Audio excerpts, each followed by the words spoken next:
Welcome to the Convergence Podcast. The Convergence is a space designed for university and college students, post-secondary students, and young adults to explore and deepen their faith.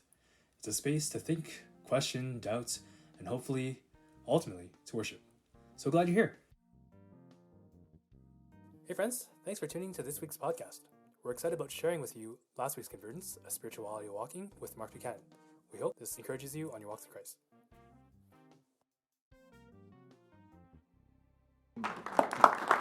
You good? You happy? Okay. I'll try not to mess all that up, Daniel. You'd be surprised that you can speak for years and years and still not understand how the technology works. And very good to be here. Sarah and Tina, thanks so much for leading us. Kelly, thanks for inviting me. You mentioned as a scuba diver, that song, You Are the Air I Breathe, came out whatever number of years it is, and I just bought a new piece of diving equipment that either failed or I misread when I was 70 feet down and sucked my last breath out of my tank at 70 feet. And I was diving with somebody who's about 30 feet ahead of me, so I had to torpedo over, and there's a whole protocol that you learn when you dive if you run out of air, how to take hold of another diver, and everyone has a second reg, they call it, so you can pull air from their tank, but you have to do usually too quick of an ascent then, so you put yourself at risk of bends and all that. But anyhow, that Sunday in church we sang that song, and it never meant so much to me. Having lost air at 70 feet of depth in the darkness of the ocean. You are the air I breathe. And every time we sing it, I think that desperation I felt for air, I really want, that's the reality of my life. That's how desperately I need God. I just don't always think it or feel it. And so thanks for playing it, and thanks for just the opportunity to be here. I came to faith at 21 at University of British Columbia, so basically, I am a sucker if you say, come and talk to a bunch of students. I shouldn't have given you that. I just want to be among you because it was such an amazing time of my life to grow up in this pagan home. It really was. And then started reading the Bible, and I met somebody I'd never... I don't know if some of you maybe came to faith later in life. If you've never met Christ and you meet him for the first time reading the Gospels, you never recover from that. There's nobody like it. There's no one like it. C.S. Lewis, who I read much later, says, Jesus was either a liar, a lunatic, or the Lord. Nothing in between. He was either just making stuff up, lying, or he was nuts, should have had meds, or he was what he said. Because nobody goes around. He's not a good teacher if he wasn't also Lord. You have no option. He was a nice person, but he was a bit deluded about the lordship thing. I so intuitively got that. As a little pagan reading the Bible, I thought I either reject him totally or embrace him with everything I have and follow him wherever he goes the rest of my life. I've never looked back on that. In fact, I would not trade my best day of being a pagan for my worst being a Christian. And there's been some bad days being a Christian. I wouldn't trade it for anything. I would say with Paul, all that's rubbish compared with knowing Christ. I wasn't even going to say that, but something about the song stirred it. I want to talk to you about walking. And at the end of the evening, Kelly's generously offered to buy copies of books for all. It's called God Walk. Came out a couple of years ago, and it's really on this. It's a daily thing. It's a dailiness. It's a miracle of walking. There's a story in John's Gospel, chapter 5, where Jesus leaves a party. If you read the context, he's at a party and everybody's having fun, and he just like gets bored with it or whatever, and he goes out in the streets, and he comes to the worst part of the city in Jerusalem. It's the Sheep Gate, and it's a pool there beside Bethsaida, and all the broken people. It's like that part of Calgary where all the broken people gather. And most people don't want to go there. Jesus' compassion leads him, and he goes among this group, and he sees one guy in particular, and somehow I think his heart's just going out, and he says, ask somebody, how long has this guy been this way? And somebody tells him 38 years. Can't get up, can't walk. Jesus asks him, do you want to get well? You probably know this story. Many of you know this story. He's like, it's really hard. Life's hard. Nobody helps me. He's lost, I think, the imagination for wellness. I don't think he's making excuses. I just think if 38 years, I mean, the life expectancy was 45, 50, that culture, that time. I mean, he's an old man already. He's lost the imagination of wellness. And so he doesn't say he wants to get well. And Jesus just does that thing, that sort of gruff mercy. Get up, pick up your mat, and walk. And next thing you know, this guy's on his feet, rolling that thing up and walking. The miracle of it is not simply whatever genetic or injury or whatever was instantly healed, that he could get up on his feet. But I've known people who have taken an injury, car accident or whatnot, and couldn't get on their feet for 6 months, a year, whatever. It's months of physical therapy, building the muscle back, the bone density that has sort of atrophied in that time. Just even learning your balance again. It's a really difficult thing. You ever seen a baby walk? I mean, it's like, it's just getting that rhythm, 1 foot. In one instant, get up, pick up your mat, and walk. He is, he's Buster Keaton or whatever. He's Charlie Chaplin. I mean, he's just making the moves. What an extraordinary miracle it must have been to behold that. I would actually love for tonight you to recover the miracle of you walking. We don't think about it until we lose it. And I start the book with a friend of mine who lost in one instance his ability to walk.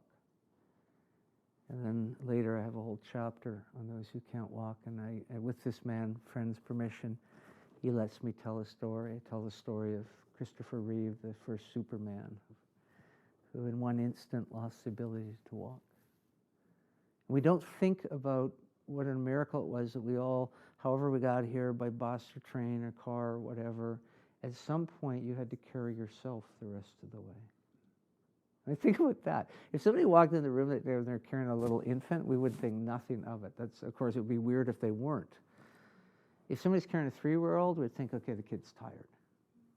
A 10-year-old would think the kid's sick. A 28-year-old, somebody comes in, we'd ask questions. Like, what is this a prank? Or but all of you came in carrying yourself, and you never thought. And I didn't think about it until I started to think about it. This miracle, we've made all these devices, all these things that carry us, boats and cars and buses and trains and planes. But if you have legs, at some point, every part of your day, the dailiness of it, you have to carry yourself the rest of the way. I got really intrigued by that a few years ago, partly because my publisher was really bearing down on me to meet a deadline and contractual obligation. And I thought, what do I even want to write about?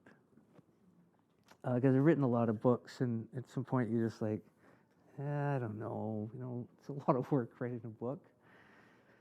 And I realized I walk all the time. Sarah, you and I have this in common. I just walk all the time. I love walking. So much happens when I walk. and I'm not even talking about the physical benefits, so I do explore that in the book. So much happens in terms of the inner life and my attentiveness.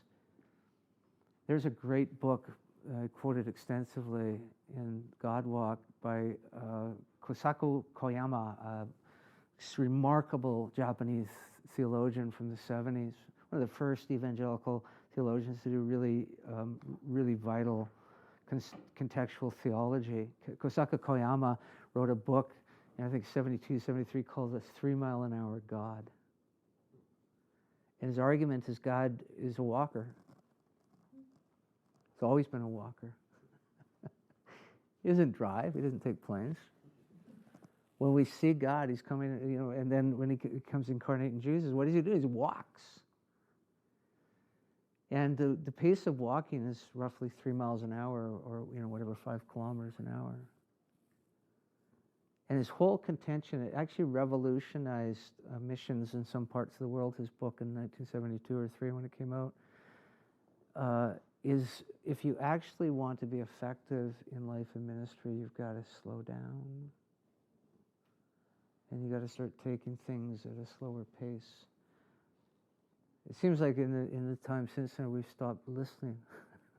We're going fast, fast, fast. Bob and I were just talking about some of the shifts that have happened in recent years in our life. I used to be a pastor of a fairly large church, and then the last few years I've been teaching at Ambrose.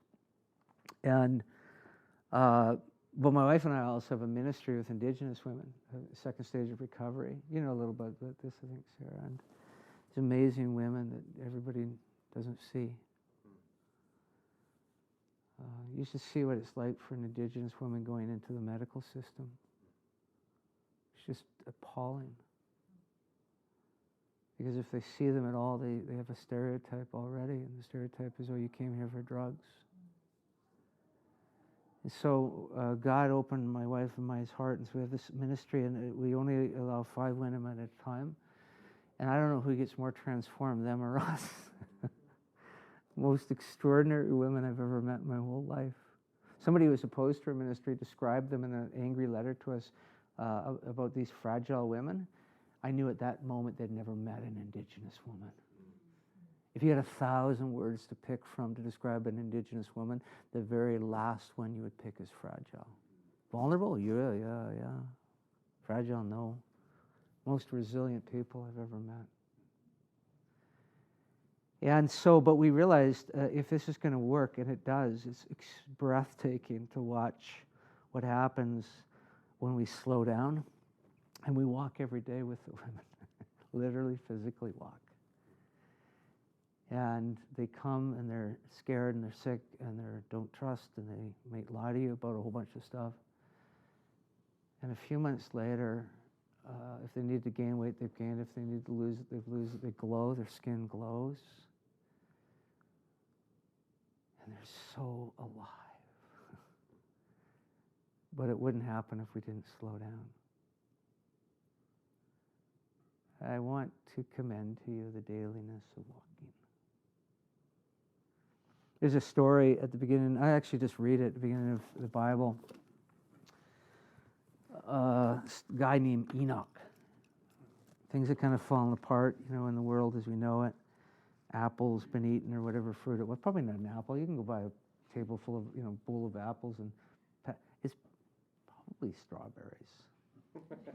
Because I can't walk by a bowl of strawberries.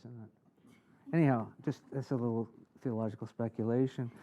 Genesis 5, and it's beginning. I think it's verse 9, but I'm getting to that age. Enoch had lived. No. That's not what I want. That's Enosh. Where is this Enoch fellow? 555.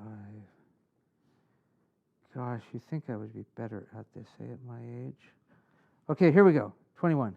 When Enoch had lived 65 years, he became the father of Methuselah. After he became the father of Methuselah, Enoch walked with God 300 years and had other sons and daughters. Altogether, Enoch lived 365 years. Enoch walked with God. Then he was no more because God took him away. It's interesting language. He walked with God. last time we heard about God walking was in the garden.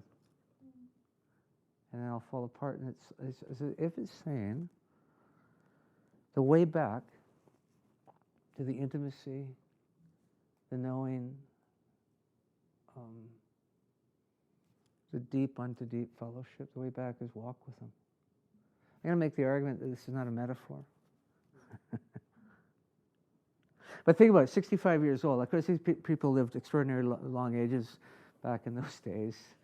365, he dies. That was nothing. Methuselah's son was like 1,000 or something, right? But I mean, can you imagine though at 65? I mean, you just all you're thinking about is getting your golf handicap down or something, right? It's like, hey, honey, I was, at the Harley store today, and I'm thinking, like I'm nearly 65 for crying out loud, and I'm just like, I'm looking at rent, properties in the Okanagan and all that sort of stuff. And can you imagine you're like just kind of really starting to dream how footloose and fancy-free you're going to be. And then the wife says, oh, honey, the rabbit died, which is an old way of saying I'm pregnant. 65, and you're like, what? Say that again.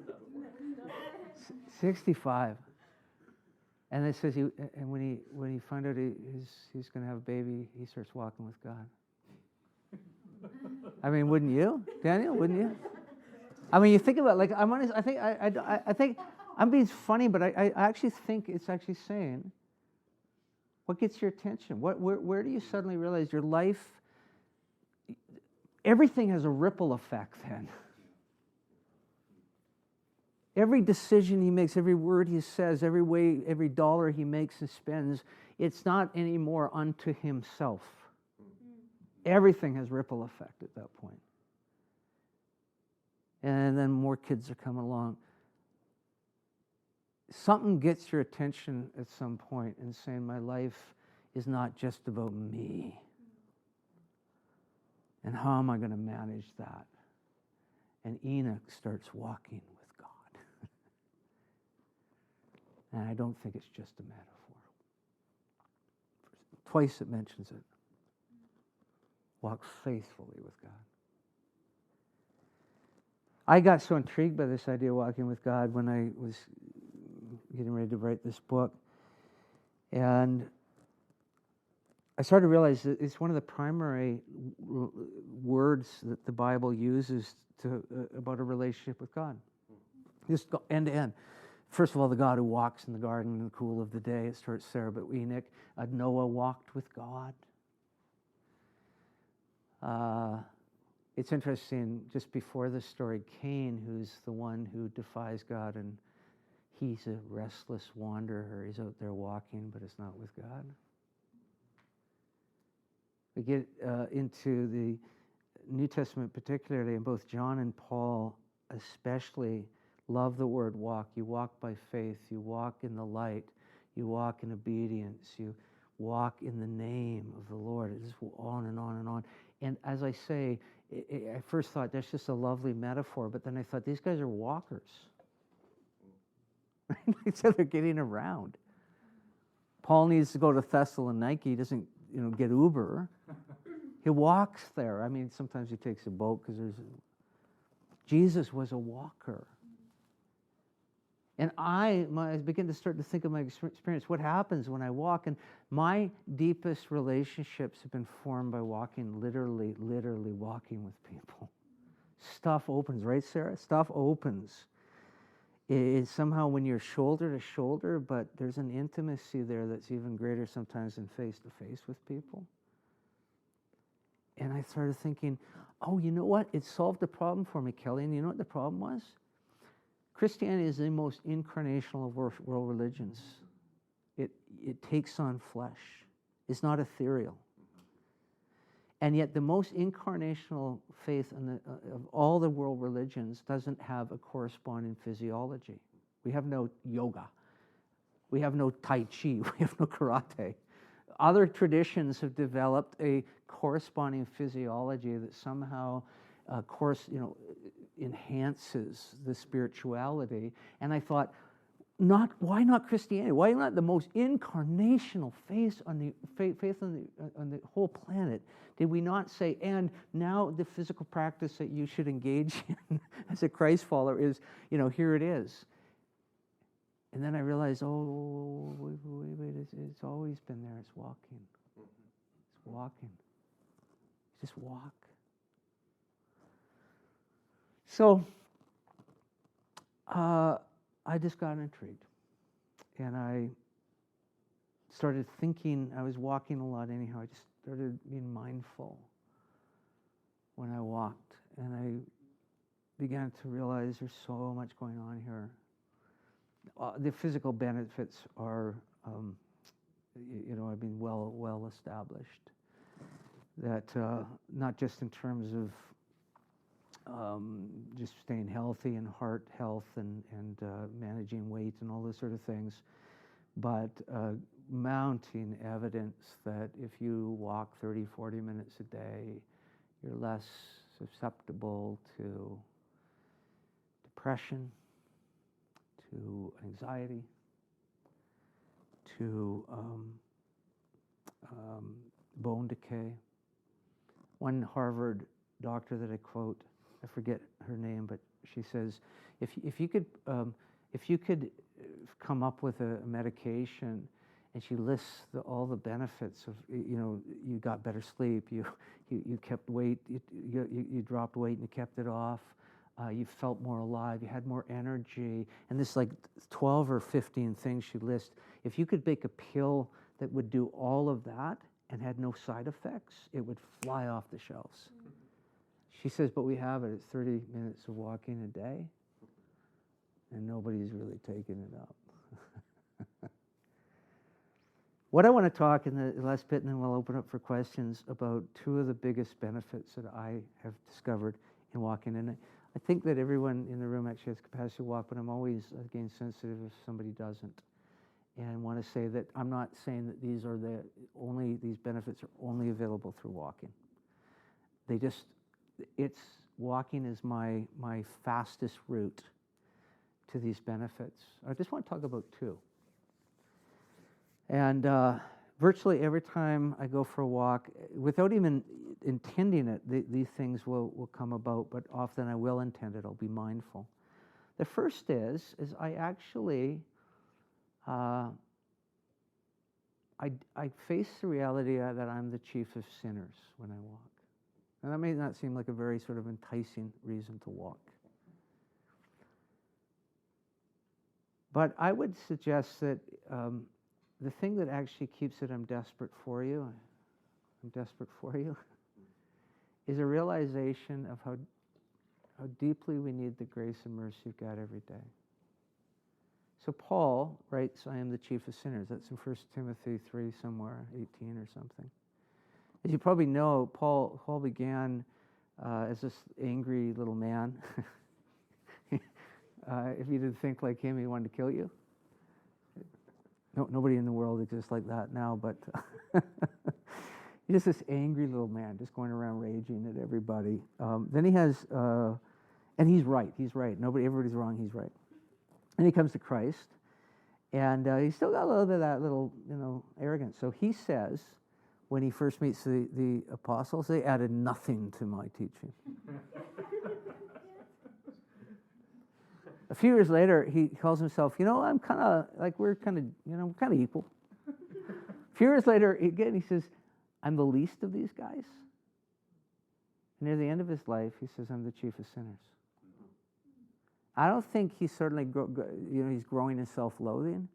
I think he's growing in his understanding, I need the grace of God every day. The thorn in my side, I need the grace every day. I am so messed up. I'm so hooped if God isn't for me every single day. And there's something I find refreshing, it's not neurotic, but to say, God, I need you again. I'm the chief of sinners. I should be more grown up than I am. I should have better attitudes about lots of stuff. I shouldn't keep thinking those stupid, vengeful thoughts or whatever. I am the chief of sinners. By the way, some of you, you're at that age where most of the sort of sinful stuff going on in your life is stuff of the flesh, and not necessarily you're indulging it, but that's what you feel the temptation. Get to my age, and it's sort of still there, but it's sort of like way over there. It's the stuff of the heart, the entitlement and the embitterment, and just the tiredness. Just need the grace every single day. Now, here's the interesting thing. When I start my walk, is the first voice in my head virtually every time is the voice of the accuser, which is different from what I'm talking about. But you know what I'm talking about. That voice that doesn't have any good thing to say about you. And it condemns you, and it mocks you, and it says, you're an idiot. And that voice I actually have to push back. It's in my head too, voice of the accuser. That's not the voice of God. But I don't push it back by saying what I will go to later, on the beloved and all that sort of thing. I push it back by saying, no, I'm not on any of that, but I'm a sinner desperately in need of the grace of God. And there's a famous story about G.K. Chesterton back in early 20th century. London Times, I think it was, sponsored, or they invited all of the big thinkers and writers of the day to weigh in on the question, what is wrong with the world? So they approached Bertrand Russell and George Bernard Shaw and all these sort of very smart people. And they wrote these lengthy, 5, 6, 8,000 word essays on what is wrong with the world. And they implicated politics and economics and various people. And they asked G.K. Chesterton, would you write an essay? What is wrong with the world? He submitted this to them. Dear sirs, what is wrong with the world? ? I am. Dear, sincerely, G.K. Chesterton. I love that. And it's not the voice of the accuser at that point. It says, it's owning your stuff. It's a frank honesty, a courage in the face of God to say, all the things the devil's saying about me are untrue, but I actually am kind of a train wreck. I need you. So I actually go there. Honestly, probably the first 3 to 5 minutes of my walk-in is the accuser making all that noise in my head. And I just get behind me, Satan. But then I say, God, this and this and this. And I'm very specific, actually, very specific. It's like this thing I said to my wife last night. What? What am I still doing that for? Lord, I need your grace. I need your grace. So I would really, I'm just telling you what it's like for me, and maybe it could be something you could try. And am I all alone? I'm sort of feeling like I'm the only one who has that voice of you're an idiot, you're stupid, and you have it too? Okay, great. You and me.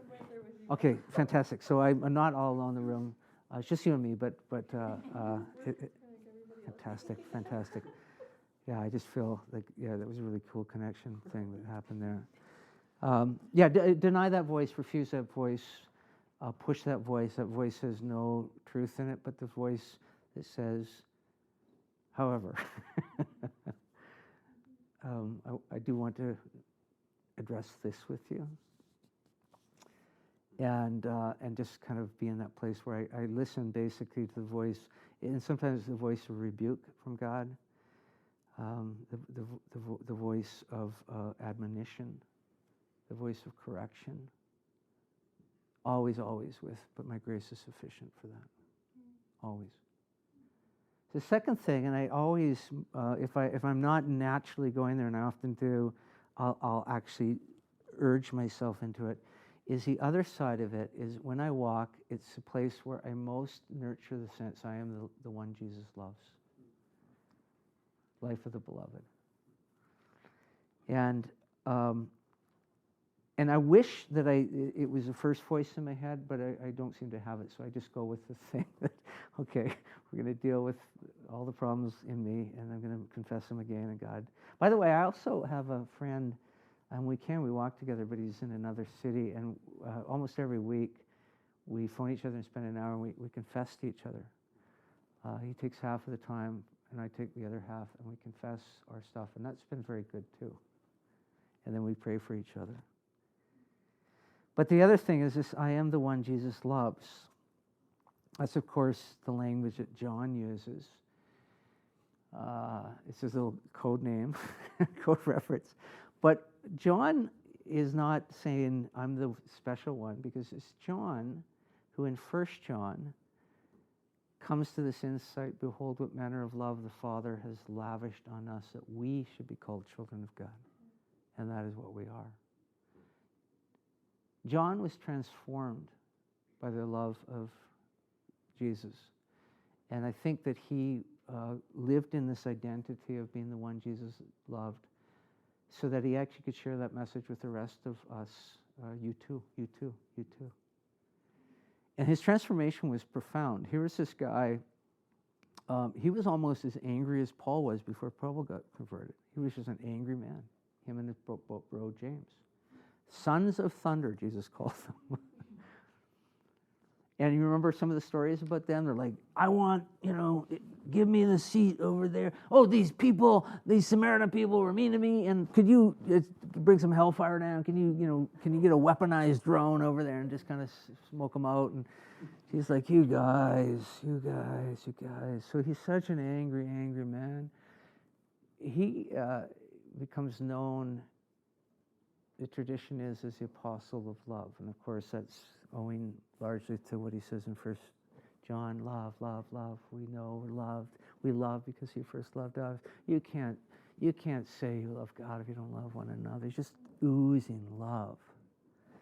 And I think when he says, I'm the one Jesus loves, that it was a discovery of his life that he wanted the rest of us to figure out. This is so extraordinary to me. This has actually been the biggest point of growth in my Christian life since I came here to Ambrose. I got to thinking, if I could go back into pastoral ministry, not that I'm particularly attracted to that for various reasons, but I would totally change how I do ministry. I think we're trying to do discipleship in our churches without actually having people hear the voice of the Father say, you are my son, you are my daughter, whom I love, with you am I well pleased. I think if they could hear the voice that was spoken over Jesus, and everything that Jesus gets, we inherit. And I think if we could all actually hear, believe, live in, walk in, breathe, embrace afresh every time, every day, the Father saying, you are my son, you are my daughter, whom I love with well pleased, I think all the disciple stuff would take care of itself. We're coming up with brilliant programs, and we teach people all sorts of incredible stuff. But the thing is they're all trying to perform their way into love, rather than just live that out of love. Here's how my wife actually figured this out in a really profound way. In Luke's Gospel, chapter 3, when Jesus is baptized, that's where, that's the scene where the Father says, this is my son whom I love, with whom I'm well pleased. The next voice Jesus hears is he's driven out into the desert, and the next voice he hears is the devil.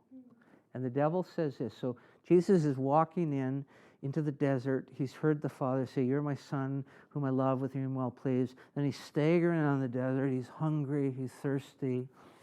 He's like, the devil comes up, and the first voice Jesus hears after he's heard his Father, and he says this, the devil says, if you are the Son, prove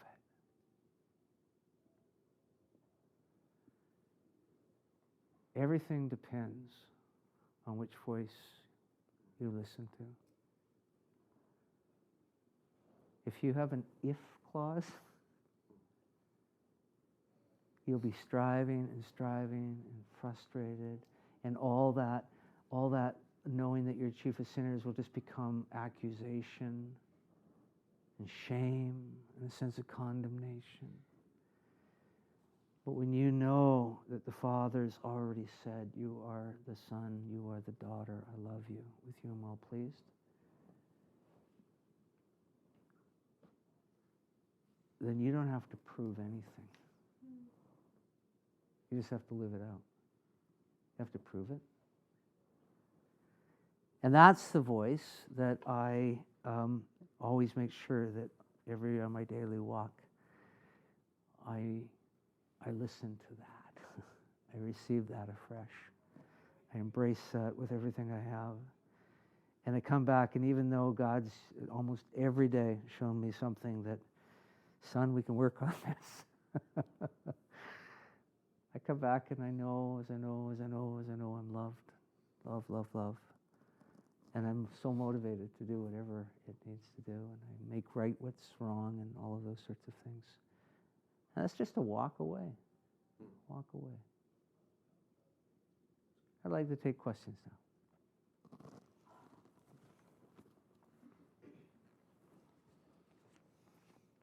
Yes, Bob.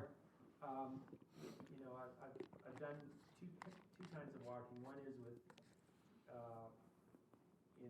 sound in my head from some Walkman or Walkman. Yeah. Oh, yeah, man. We do. Podcast. Wow. And then it sounds like what you're talking about is, aside from the physical point, is actually protecting some silence in your heart. And the walk becomes a way to do that. Yeah.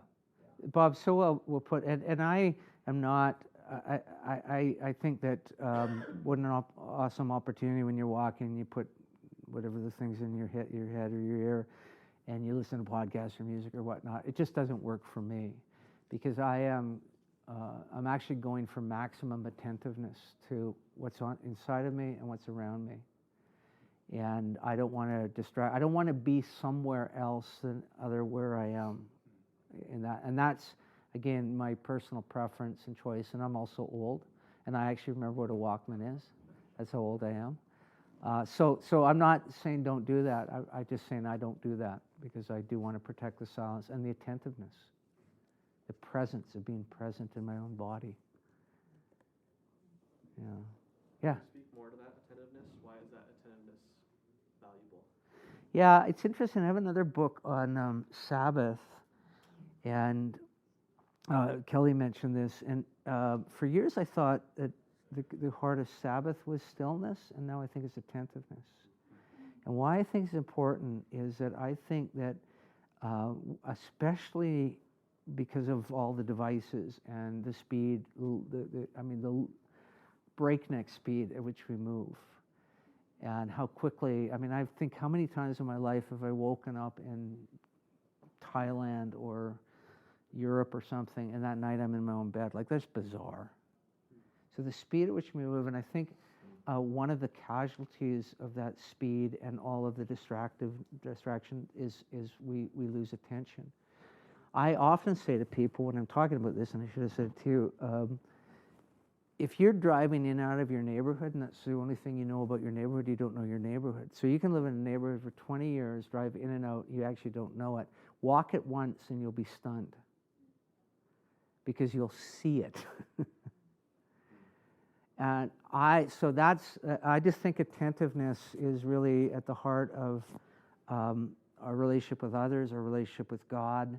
It's a paying attention. It's a sustained attention. And so much is undermining our attentiveness. And so I don't know, I'm sort of just riffing on my feet here, but we have to have, more than ever before in history, disciplines that enhance attentiveness, even just for an hour. And we're fully attentive, which also means being fully present, not somewhere else in our head. And isn't that the world we're living in, right? Like sitting at a table with a bunch of people and they're all doing this. We're all somewhere else. So I really, we already know physiologically, studies are mounting about this, what this is doing actually to our brains. It's rewiring them, and some of it's kind of good, the rewiring, because now we're actually a little more, we're noticing some things that we never noticed. We're kind of like that ping sound. We've got kind of like hunter instincts now, right? But so much is being lost. So I would to commend you. And again, the walking for me is a primary way to kind of practice attentiveness. I pay attention to inside. I pay attention outside. If I'm with somebody, I really pay attention to them. And when I'm alone, I especially try to really hear God. Thank you. Yeah, Sarah, and then. It seems that walking is about time, and it's not the most efficient way.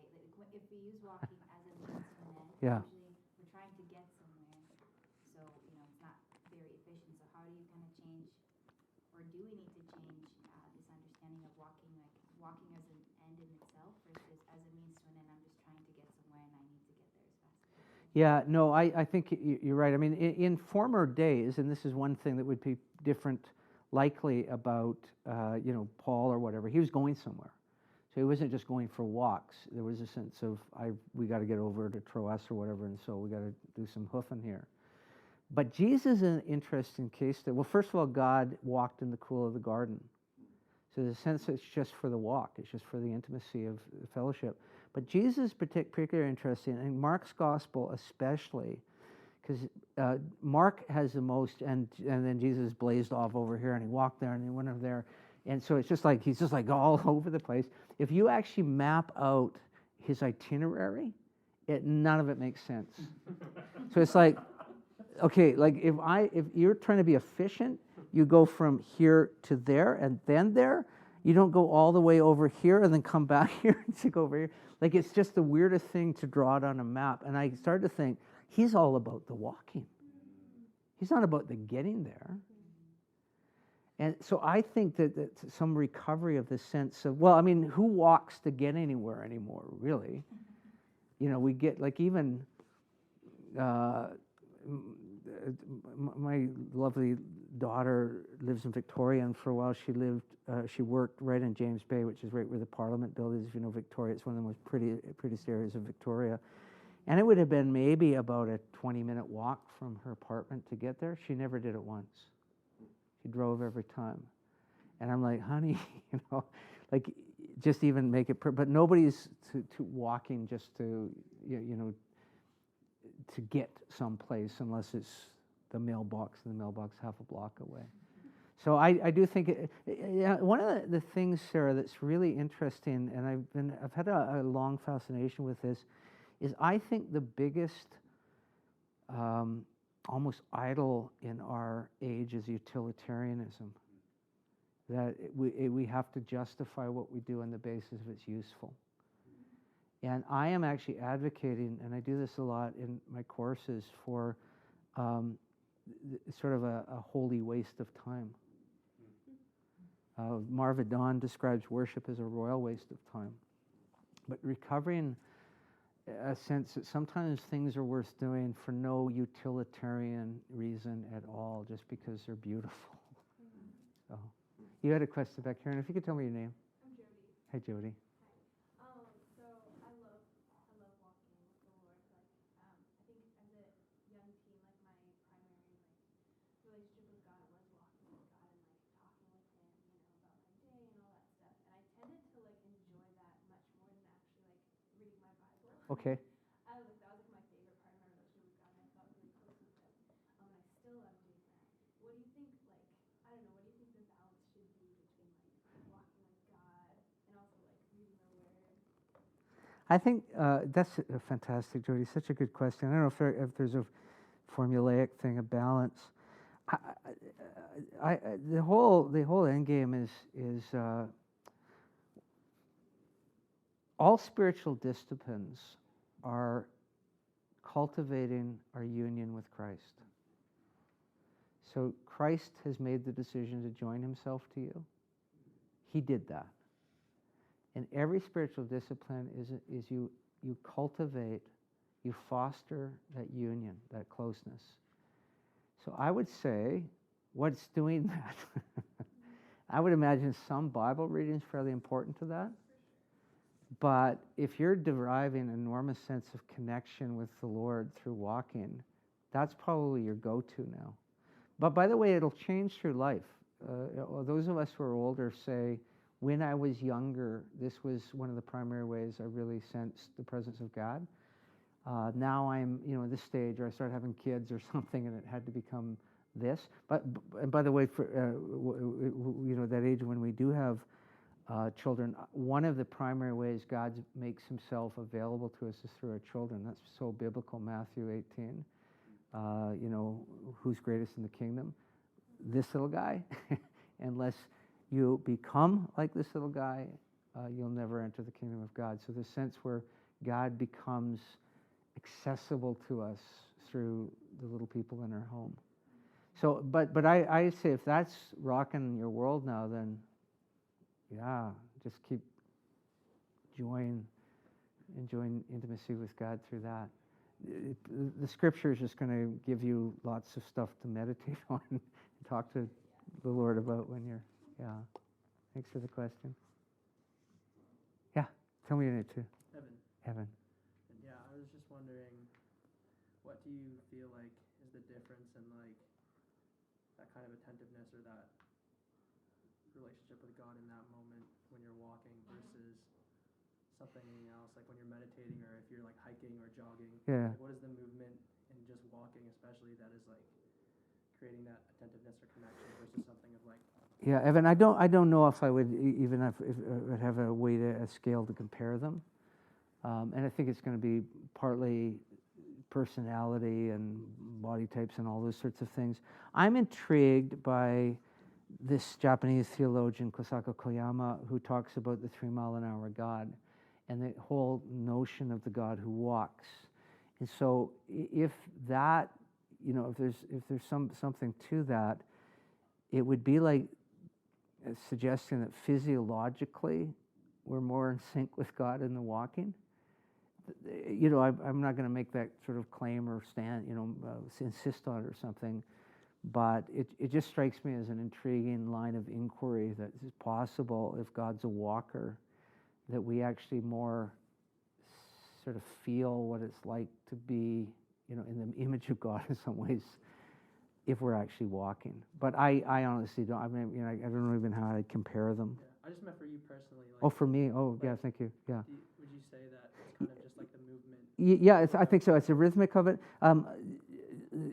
Thing I find about walking different, say, from a strenuous hike or a run, and I think running, why would people do that? But I have to be, walking is both mindful and mindless. So in a sense, I don't have to be sitting there thinking, which route am I taking so much, or oh my goodness, there's some roots, there, and I better watch as I'm running through them or whatnot. It's a sense I can turn my mind off, but I can also be really, really present to myself. So the mindfulness, which I don't find in those other things. And there's something about that liminal space of mindful, mindless that I connect more deeply with God in. Fabulous question. Wow, these are.